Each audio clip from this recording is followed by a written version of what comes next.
Le 17 juin, Vladimir Poutine a nommé Igor Gromyko, 65 ans, ambassadeur de Russie au Mali. Spécialiste des relations avec les pays de la CEI, ex-république soviétique, il est le petit-fils d'Andreï Gromyko, dit Monsieur Niais, qui dirigea la diplomatie de l'URSS de 1957 à 1985. Le 25 juin, la Russie et le Mali ont conclu un accord de coopération militaire, qu'ont signé leurs ministres de la Défense respectifs, Sergueï Chouagou et Ibrahim Daïrou Dembélé, en marge du Forum armé 2019, près de Moscou. Le 10 juin, Tibile Dramé, le ministre malien des Affaires étrangères, avait précédé Dembélé dans la capitale russe.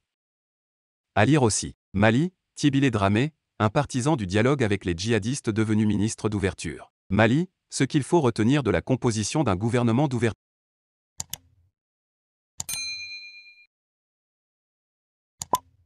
La coopération entre le Mali et la Russie semble au beau fixe, à en croire cette nouvelle livraison d'armes comme nous l'apprend la page Facebook et LZ compte Twitter de la présidence malienne.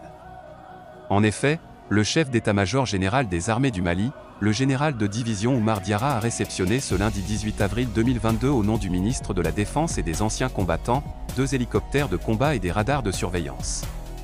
C'est exactement à minuit 45 que le cargo russe transportant les 2 hélicoptères de combat et les radars s'est immobilisé sur le tarmac de l'aéroport international président Modibo Keïta. Nous recevons ce 2e lot d'équipements militaires en provenance de la Russie au nom du ministre de la Défense et des anciens combattants. C'est la manifestation d'un partenariat très fructueux avec l'État russe. C'est aussi la manifestation d'une volonté politique très forte d'équiper l'armée malienne en moyens conséquents pour qu'elle puisse être en mesure de mener à bien sa mission de défense de l'intégrité territoriale, de la protection des personnes et de leurs biens, et la paix et le retour de la sécurité sur l'ensemble du territoire national, affirmait le général de division Oumar Diarra. Cette nouvelle livraison permettra de renforcer les capacités opérationnelles de l'armée malienne en prise avec le terroriste depuis plusieurs années.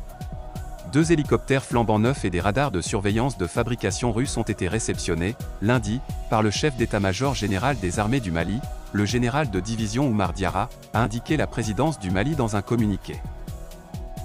Le chef d'état-major général des armées, le général de division Oumar Diarra a réceptionné ce lundi 18 avril 2022 au nom du ministre de la Défense et des anciens combattants, 2 hélicoptères de combat et des radars de surveillance, a déclaré la même source, ajoutant que « c'est exactement à minuit 45 que le cargo russe transportant les 2 hélicoptères de combat et les radars s'est immobilisé sur le tarmac de l'aéroport international président Modibo Keïta.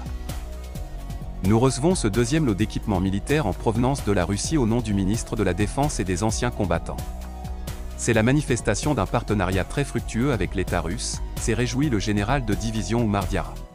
Selon l'armée malienne qui a procédé à des frappes aériennes, des cadres d'un groupement djihadiste ont été neutralisés. Parmi eux, Samir Al-Bourhan, un Français d'origine tunisienne. Ces frappes ont permis de neutraliser quelques cadres du GSIM, groupe de soutien à l'islam et aux musulmans, principale alliance djihadiste au Sahel, liée à Al-Qaïda, dont Samir Al-Bourhan, un cadre terroriste franco-tunisien, parlant français et arabe.